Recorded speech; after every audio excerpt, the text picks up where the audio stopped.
Manifester aujourd'hui contre les récentes mesures gouvernementales en matière de sécurité routière. À Paris, un immense cortège de 15 000 motos, voitures et cyclistes est parti du château de Vincennes pour se rendre au pied de la Tour Eiffel. Explication Vincent Giraldo, Wayne Bertrand.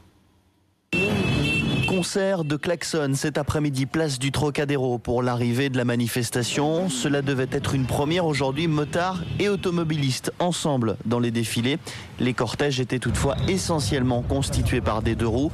Les motards et les quelques conducteurs présents dénoncent la même chose, une stigmatisation des usagers. On crée un climat anxiogène autour de la sécurité routière. Pour dire à l'opinion publique, on s'en occupe. On voit que la sécurité routière, c'est quelque chose qui fonctionne, que la mortalité, elle est en baisse d'année en année.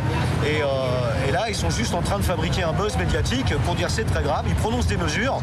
Ceci dit, sur ces mesures, ils ne sont même pas d'accord pour la mise en place, ni sur les moyens qu'ils vont y mettre.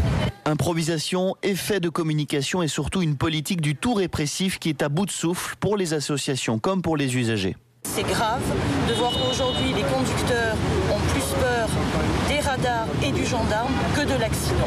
De la répression, il en faut certes, ouais. Mais après, faut pas faire des lois par rapport à une minorité d'abrutis. L'implantation des radars, ils sont là pour faire de l'argent, ils sont toujours en ligne droite, ils sont toujours dans des endroits sûrs. Vous mettez un radar là où c'est dangereux, ouais, ok, d'accord. Au-delà du retrait de ces mesures, comme celle sur la présence des panneaux avertissant des radars, ceux qui manifestent réclament aussi une réflexion sur d'autres pistes. Aujourd'hui, ils étaient 15 000 à défiler à Paris. Selon les organisateurs, 7 000 à Lyon et 5 000 à Lille.